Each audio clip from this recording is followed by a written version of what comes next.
As we both know, film news can trickle in.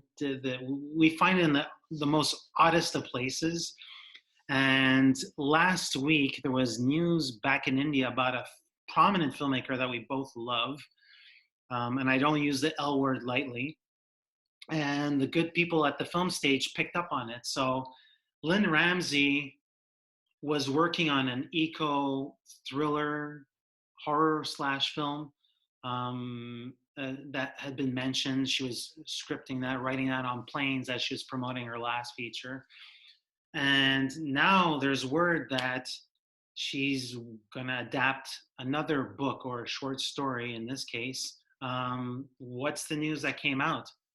So it looks like she's working on an adaptation of a Margaret Atwood short story, which is exciting. Of course, being Lynne Ramsay, she doesn't name the short story, but all we do know is that it's a period piece. So all you librarians go and dig it up for us and let us know. But it's exciting because Lynne Ramsay, we don't get a lot of her films, so it's always an event for us when we do. But she's had a few projects in the works for a little while before she made You Were Never Really Here. So yeah, she's going back to a certain comfort zone where she takes material that already exists. Out of her filmography so far, 4 features in, her last 3 were book adaptations.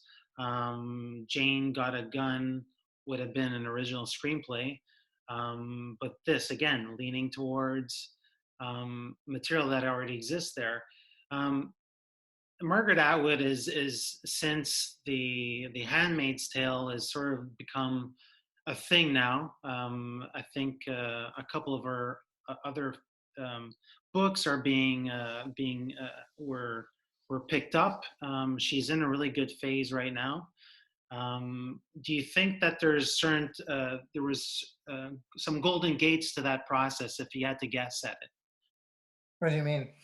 In terms of, does the Atwood estate, or does she liberally give out her material? Do you think she had a conversation with Lynne? She seems to me much more protective, I guess, of her material. If I had to take a guess. Yeah, I mean, I don't really know how she feels towards adaptations. I do know that a few years ago, Darren Aronofsky was working on Oryx and Crake over at HBO for a series. That's one of Margaret Atwood's more fantasy sort of stories. Mm-hmm. And I believe she was involved in that process, and for whatever reason, that project just never went forward. But it'll be interesting to see. I mean, the gift of Lynne Ramsay as a filmmaker is that every single project, no matter if it's based on a book, it still comes out in her unique sensibility and storytelling style. So it'll just be fascinating to see how she takes this short story and brings it to a big screen. Hey, this is Eric from IndieSponge. Check us out every Friday.